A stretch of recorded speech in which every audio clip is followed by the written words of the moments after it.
The railway platforms were wet from the passengers' shoes and their shaken umbrellas. The whole day seemed weighted under a subdued gray damp.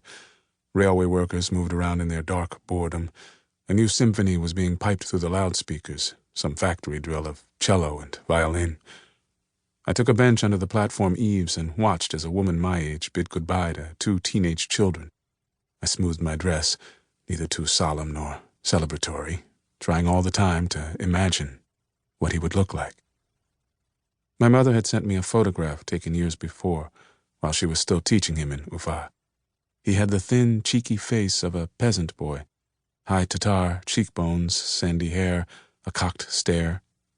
But he was 17 now and would surely look different. She said he was extraordinary, and I would recognize him immediately. He would stand out from the crowd. He had even turned walking into a sort of art.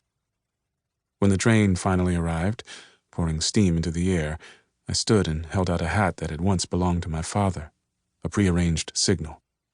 It was patently absurd, but I felt a vague thrill, waiting for a boy half my age to emerge out of the day.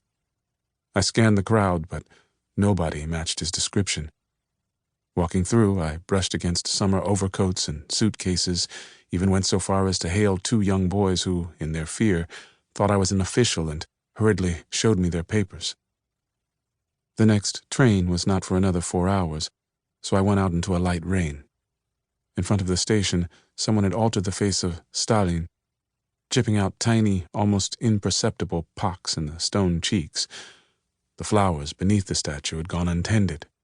The statue's defacement was foolish, of course, if not outright dangerous, but it was shortly before the 56th Congress, and we could already feel the thaw in Leningrad.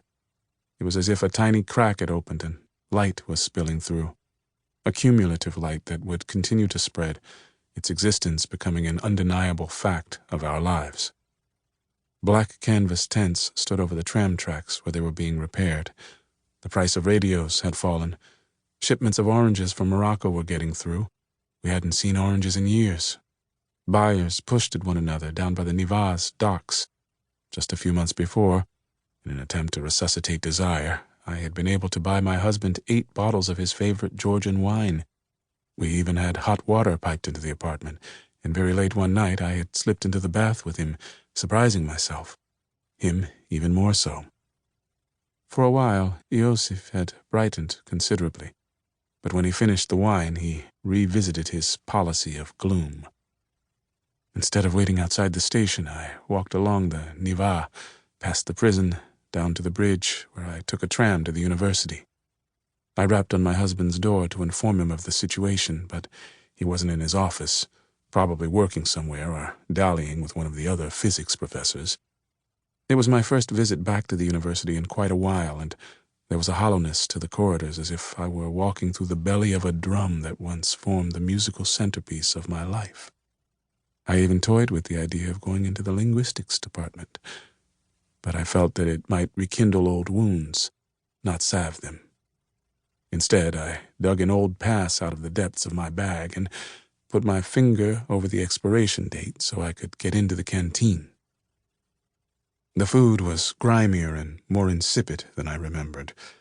The ladies behind the counter regarded me with a sort of disdain, and a man with a giant broom pushed bits of food and rubbish around the floor, moving slowly as if contemplating the deep mysteries of his sloth. Feeling like an intruder into my former life, I left.